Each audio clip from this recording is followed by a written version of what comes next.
প্রসঙ্গত গতকাল আমি শারীরিক অবস্থা বর্ণনা করতে গিয়ে হৃদরোগের ঝুঁকি হিসাবে স্মোকিং প্রশ্নটা আসছে এবং এখানে তামিমের নামটা ভুলবশত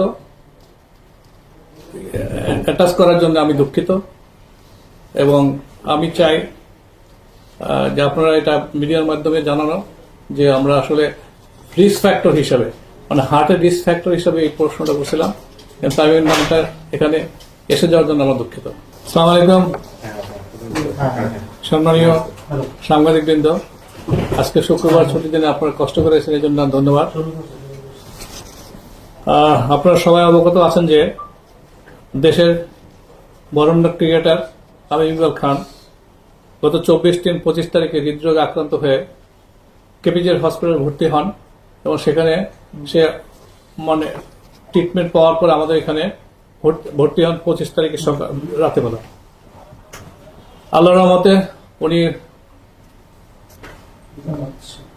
পৃথিবীর সবচেয়ে বেস্ট ট্রিটমেন্ট পেয়ে আমাদের মাঝে ফিরে আসছেন, এই জন্য আল্লাহর কাছে আমরা কৃতজ্ঞতা প্রকাশ করছি। প্রথমে উনি কেপিজের হসপিটালে ভর্তি ছিলেন, পরবর্তী এবারকে হাসপাতালে আসেন।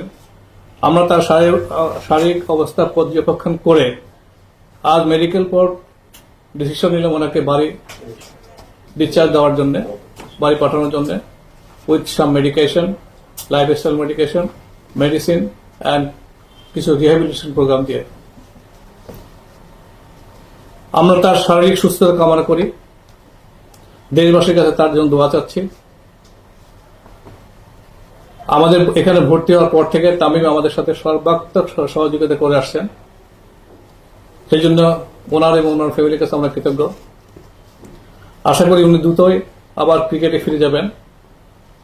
দেশবাসীর কাছে আবার ওনার জন্য দোয়া চাচ্ছি।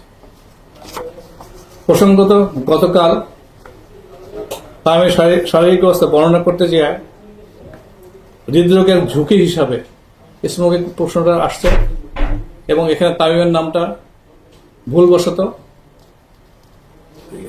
অ্যাটাচ করার জন্য আমি দুঃখিত এবং আমি চাই যে আপনারা এটা মিডিয়ার মাধ্যমে জানানো যে আমরা আসলে রিস্ক ফ্যাক্টর হিসাবে মানে হার্টের রিস্ক ফ্যাক্টর হিসাবে এই প্রশ্নটা করছিলাম।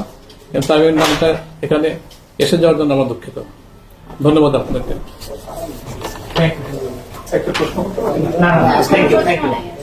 আমি স্যার এক মিনিট বলি যে আমরা আসলেও গতকাল যখন বক্তব্যের সময় ধূমপানের বিষয়টি আসে, এই বিষয়টিতে আমরা বুঝতে পেরেছি যে এটা তামিম ইকবাল ভাইয়ের ব্যক্তিগত, তার পারিবারিক, সামাজিক এবং পেশাগত জীবনে হয়তো বিরূপ প্রতিক্রিয়া ফেলেছে।